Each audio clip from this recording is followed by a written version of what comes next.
Welcome to Simplified UPSC by PPP, where we listen, learn, and grow together. Detailed lecture notes in English and Hindi, plus practice questions for prelims and mains, only on our Telegram channel. Link in description. Like and subscribe for more. Simplified UPSC by PPP की इस खास पेशकश में आपका स्वागत है। हमारी ये कोशिश है कि यूपीएससी की तैयारी में मदद करने वाला उपयोगी कंटेंट आप तक पहुंचाएं। अगर आपको हमारा काम पसंद आता है तो कृपया हमारे यूट्यूब चैनल को सब्सक्राइब करें और अगर संभव हो तो पेड मेंबरशिप ज्वाइन करके हमें सपोर्ट करें। आपका छोटा सा योगदान हमें ऐसा कंटेंट बनाते रहने की बहुत प्रेरणा देता है। और हाँ, हम अपने सभी मौजूदा मेंबर्स को उनके समर्थन के लिए दिल से धन्यवाद देना चाहते हैं। आज हम मुगल भारत के अंदर गहराई से झांकने वाले हैं। हमारे हाथ में है सतीश चंद्रा की मध्यकालीन भारत पर लिखी पुरानी एनसीईआरटी का अध्याय 16 और हमारा मिशन है 17वीं शताब्दी के आर्थिक और सामाजिक जीवन के एक बड़े विरोधाभास को सुलझाना। ये एक ऐसा विषय है जहां से यूपीएससी प्रीलिम्स और मेंस दोनों में सवाल बनते हैं और ये विरोधाभास बड़ा दिलचस्प है। एक तरफ फ्रांसीसी यात्री बर्नियर जैसे लोग हैं जो कहते हैं कि भारत सोने और चांदी का सिंक है, एक ऐसा गड्ढा जहां दुनिया भर की दौलत आकर समा जाती है। दूसरी तरफ डच यात्री पेल्सर्ट जैसे लोग हैं जो आम लोगों की भयंकर गरीबी का जिक्र करते हैं। तो सच क्या है? ये सवाल ही इस पूरे अध्याय का सार है और इसका जवाब हाँ या ना में नहीं है। अच्छा, सच इन दोनों तस्वीरों के बीच में कहीं छिपा है।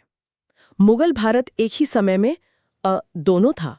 शासक वर्ग के लिए बेपनाह दौलत थी, लेकिन आम जनता की जिंदगी बहुत सादी थी और अक्सर मुश्किलों भरी भी। तो इस पहेली को समझने के लिए हमें समाज की हर परत को खंगालना होगा। बिल्कुल, गांव के किसान से लेकर दिल्ली के अमीर मनसबदार तक। बिल्कुल, तो शुरुआत जमीन से करते हैं, जहां भारत की ज्यादातर आबादी रहती थी, गांव। 17वीं सदी में एक आम भारतीय किसान की दुनिया कैसी दिखती थी? उस समय का भारत असल में गांव का देश था और ये गांव अपनी जरूरतों के लिए काफी हद तक आत्मनिर्भर थे। आत्मनिर्भर। हाँ, एक आम किसान का घर मिट्टी का बना होता था, जिसमें फर्नीचर के नाम पे शायद ही कुछ हो।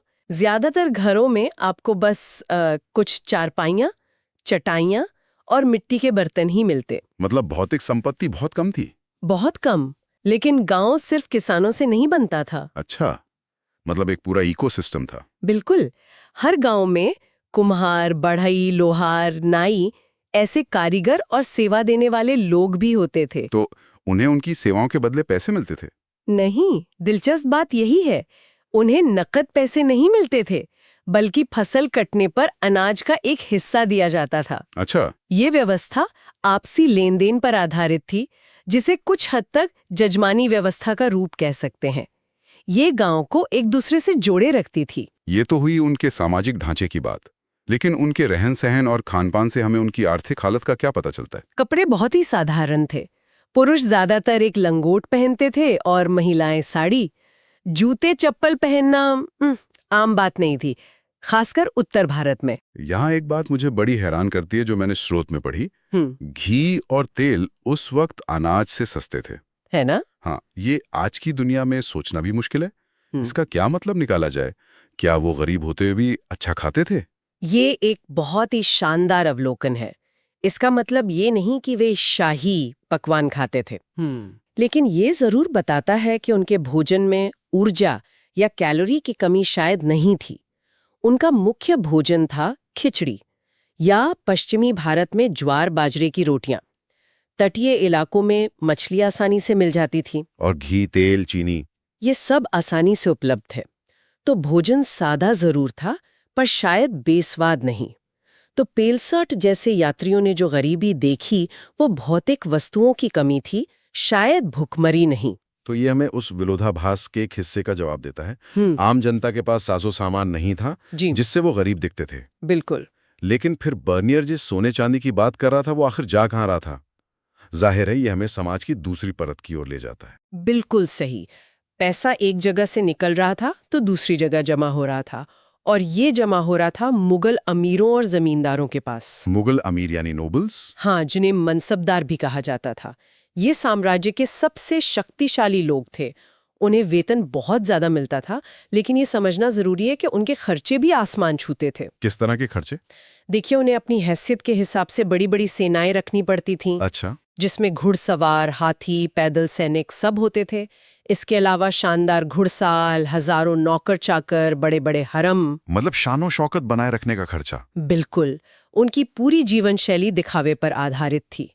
ये उनकी शक्ति का प्रतीक था, एक तरह से कंस्पिक्यूअस कंजम्पशन। और ये अमीर वर्ग क्या किसी एक खास नस्ल या समुदाय से आता था? जैसे क्या ये सब तुर्क या मुगल ही थे? नहीं, और यही मुगल साम्राज्य की एक बड़ी खासियत थी। ये वर्ग बहुत मिला जुला था। अच्छा। इसमें मध्य एशिया से आए तुरानी, ईरान से आए ईरानी, अफगान, भारतीय मुसलमान और बड़ी संख्या में राजपूत और अन्य हिंदू राजा भी शामिल थे। मतलब एक तरह का मेल्टिंग पॉट था। हाँ, साम्राज्य की नींव इसी मिली-जुली प्रशासनिक व्यवस्था पर टिकी थी। लेकिन 17वीं शताब्दी के अंत तक इसमें एक गंभीर समस्या पैदा हो गई। वो क्या थी? औरंगजेब के समय में अमीरों की संख्या बहुत तेजी से बढ़ गई, लेकिन उन्हें देने के लिए जागीरें मतलब जमीनें उतनी नहीं बची। ओहो। इसे ही जागीरदारी संकट कहा जाता है। आप सबको अमीर तो बना सकते हैं, लेकिन सबको देने के लिए जमीन तो नहीं बना सकते ना। सही बात है। इस संकट ने साम्राज्य की जड़ें खोखली कर दी। बिल्कुल, और ये उसके पतन का एक बड़ा कारण बना। तो ये तो हुए बादशाह के वेतन पर काम करने वाले अमीर। लेकिन देहात में एक और ताकतवर वर्ग था, जमींदार। वे इन अमीरों से कैसे अलग थे? ये एक बहुत ही महत्वपूर्ण अंतर है और यूपीएससी मेंस के लिए इसे समझना बेहद जरूरी है। गत अधिकार थे, हेरिडिटरी राइट्स। मतलब पीढ़ी दर पीढ़ी। हाँ, वे जमीन के मालिक नहीं थे, पर एक निर्दिष्ट इलाके से भू राजस्व वसूलने का अधिकार रखते थे। तो किसानों का क्या दर्जा था? क्या जमींदारों ने हटा सकता था? नहीं, किसानों के पास भी जमीन पर अपने वंशानुगत अधिकार थे, जिन्हें मिरास या वतन कहते थे। अच्छा। जब तक वे लगान देते रहते, उन्हें उनकी जमीन से बेदखल नहीं किया जा सकता था। तो ये अधिकारों का एक जटिल जाल था। अब जमींदारों को समझने के लिए सतीश चंद्रा उन्हें 3 श्रेणियों में बांटते हैं। हाँ, ये वर्गीकरण हमेशा महत्वपूर्ण होता है। इसे एक तरह के फ्रेंचाइजी सिस्टम की तरह सोचें। अच्छा। सबसे ऊपर थे स्वायत्त राजा। ये अपनी रियासतों में लगभग स्वतंत्र थे, बस मुगलों को एक नजराना देते थे। ये एक तरह से मास्टर फ्रेंचाइजी ओनर थे, ठीक है। तक पहुंचाते थे। और सबसे निचले स्तर पर थे प्राथमिक जमींदार, जो गांव के स्तर पर सीधे किसानों से जुड़े थे। वाह, ये तो कमाल का उदाहरण है ना? हाँ। इससे पूरा ढांचा एकदम साफ हो गया दिमाग में। तो अब तक हमने 2 ध्रुव देखे हैं, एक गरीब किसान जो उत्पादन कर रहा है और एक बेहद अमीर शासक वर्ग जो उपभोग कर रहा है। इन दोनों के बीच की कड़ी कौन था? इस अर्थव्यवस्था का पहिया कौन चला रहा था? इन दोनों के बीच की कड़ी था एक बड़ा, समृद्ध और बेहद कुशल व्यापारी वर्ग। 17वीं शताब्दी में भारत का आंतरिक व्यापार बहुत उन्नत था। मतलब एक जगह का माल दूसरी जगह आसानी से पहुंचता था। इसमें बंजारे एक अद्भुत भूमिका निभाते थे। बंजारे? हाँ, वे हजारों बैलों के काफिले के साथ अनाज, चीनी, घी जैसी भारी चीजें लेकर पूरे देश में घूमते थे। वे एक तरह से 17वीं शताब्दी की नेशनल लॉजिस्टिक्स और ट्रांसपोर्ट कंपनी थे। और पैसों का लेन देन कैसे होता था? क्या उस समय बैंकिंग जैसी कोई व्यवस्था थी? क्या बात है, आपने बिल्कुल सही नस पकड़ी है और इसका जवाब आपको हैरान कर देगा। हाँ, उस समय की वित्तीय व्यवस्था बहुत ज्यादा विकसित थी। सच में? हाँ, सर्राफ या शराफ आज के बैंकर की तरह काम करते थे। वे पैसा जमा रखते थे, कर्ज देते थे और सबसे महत्वपूर्ण काम करते थे हुंडी जारी करने का। हुंडी? ये शब्द तो आज भी सुनने को मिलता है। ये असल में था क्या? हुंडी एक तरह का कागजी दस्तावेज था, जैसे आज का बैंक ड्राफ्ट या लेटर ऑफ क्रेडिट। अच्छा। ये उस दौर का फिनटेक था। सोचिए, सूरत के एक व्यापारी को दिल्ली में भुगतान करना है। उसे सोने चांदी से भरा संदूक लेकर जाने की जरूरत नहीं है। वो बस एक कागज ले जाएगा। बिल्कुल, वो सूरत के सर्राफ को पैसे देकर दिल्ली के नाम की हुंडी ले लेगा और दिल्ली का व्यापारी वो हुंडी वहां के सर्राफ को दिखाकर पैसे ले सकता था। इस व्यवस्था ने व्यापार को बहुत सुरक्षित और आसान बना दिया था। ये तो सच में चौंकाने वाली बात है। और सुनिए, यहाँ तक कि माल का बीमा भी होता था। ये किसी भी आधुनिक अर्थव्यवस्था की निशानी है। सही में ये उस घिसी-पिटी छवि को तोड़ता है कि मुगल भारत सिर्फ एक कृषि आधारित पिछड़ी अर्थव्यवस्था थी। बिल्कुल। इसी से जुड़ा हुआ सवाल है विदेशी व्यापार का। अब हम बर्नियर की उस बात पर वापस आते हैं कि भारत सोने और चांदी का सिंह क्यों था। इसकी सीधी वजह थी व्यापार संतुलन। Very good. Balance of trade. Bharat उस समय दुनिया का एक बड़ा निर्यातक था, खासकर सूती कपड़ों का। हम्म। एक अंग्रेज एजेंट ने लिखा था, अदन से लेकर आचेन तक हर कोई भारतीय कपड़ों में लिपटा है। हमारे कपड़ों, मसालों, नील, शोरे, इन सब की मांग पूरी दुनिया में थी। और बदले में हम खरीदते क्या थे? बहुत कम चीजें। हमें बाहर से मुख्य रूप से सोना चांदी, कुछ धातुएं जैसे टिन और तांबा, कुछ खास मसाले और अच्छी नस्ल के घोड़े आयात करने पड़ते थे। तो हम बेचते बहुत ज्यादा थे और खरीदते बहुत कम थे। सही पकड़ा। इस व्यापारिक घाटे को पूरा करने के लिए विदेशी व्यापारियों को हमें सोने और चांदी में भुगतान करना पड़ता था। अच्छा, तो ये सोना चांदी भारत आता तो था, लेकिन यहाँ से बाहर नहीं जाता था। बिल्कुल, क्योंकि हमें खरीदने के लिए कुछ खास चाहिए ही नहीं था। इसीलिए बर्नियर ने भारत को सोने चांदी का अथाह गड्ढा कहा। तो जब डच और अंग्रेज भारत आए और उन्होंने अपनी फैक्ट्रियां लगाईं, तो क्या उन्होंने भारतीय व्यापारियों को इस खेल से बाहर कर दिया? 17वीं शताब्दी में तो बिल्कुल नहीं।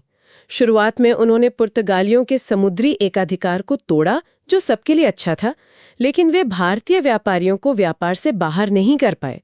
असल में भारतीय व्यापारी बहुत मजबूती से टिके रहे। इसकी क्या वजह थी? यूरोपीय तो बेहतर जहाजों और संगठन के साथ आए थे। इसके दो मुख्य कारण थे। पहला, भारतीय व्यापारी बहुत कम मुनाफे पर काम करने के आदी थे। अच्छा। जिससे वे यूरोपीय कंपनियों को कड़ी टक्कर देते थे। दूसरा और सबसे महत्वपूर्ण, उन्हें भारतीय बाजार की जमीनी समझ यूरोपीय लोगों से कहीं ज्यादा थी। उनका नेटवर्क गांव-गांव तक फैला हुआ था। मतलब उन्हें पता था कि माल कहाँ से कैसे उठाना है। बिल्कुल, वे जानते थे कि अच्छा कपड़ा कहाँ मिलेगा, उसे कैसे खरीदना है और उसे बंदरगाह तक कैसे पहुंचाना है। 17वीं सदी के अंत तक भारतीय व्यापार और व्यापारी दोनों ही बहुत मजबूत स्थिति में थे। तो कुल मिलाकर अगर हम इस पूरी चर्चा को समेटें तो मुगलकालीन भारत वाकई एक विरोधाभासों का देश था। यहाँ एक तरफ जबरदस्त आर्थिक गतिविधियां थीं, एक विकसित व्यापारिक प्रणाली थी, लेकिन इसका लाभ समाज के एक बहुत छोटे ऊपरी तबके तक ही सीमित था। बिल्कुल। ग्रामीण भारत की अपनी एक जटिल संरचना थी, जिसमें किसानों और जमींदारों के अपने अपने अधिकार थे, लेकिन जीवन बहुत सादा था। हाँ। और ये समझना भी महत्वपूर्ण है कि ये व्यवस्था स्थिर नहीं थी। इसमें अंदरूनी तनाव थे। जैसा हमने जागीरदारी संकट की बात की, वो इस चमकती हुई इमारत में एक गहरी दरार थी, जिसने बाद में साम्राज्य के पतन में एक अहम भूमिका निभाई। बिल्कुल, ये एक गतिशील अर्थव्यवस्था थी, लेकिन सामाजिक ढांचा गहरी असमानता पर आधारित था। और जाते जाते एक सवाल छोड़ जाते हैं जिस पर हमारे श्रोता सोच सकते हैं। जब 17वीं सदी में भारतीय व्यापारी, भारतीय कारीगर और भारत की वित्तीय प्रणाली इतनी मजबूत और उन्नत थी, तो अगली एक सदी में यानी 18वीं सदी में ऐसा क्या बदल गया कि वही यूरोपीय व्यापारी जो हमारे व्यापारियों से बराबरी का मुकाबला नहीं कर पा रहे थे, विशासक बनने की राह पर चल पड़े?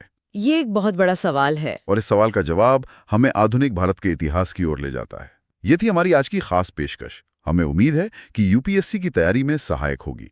अगर आप हमें सहयोग करना चाहते हैं तो कृपया हमारे YouTube चैनल को सब्सक्राइब करें और हमारी पेड मेंबरशिप ज्वाइन करने पर विचार करें।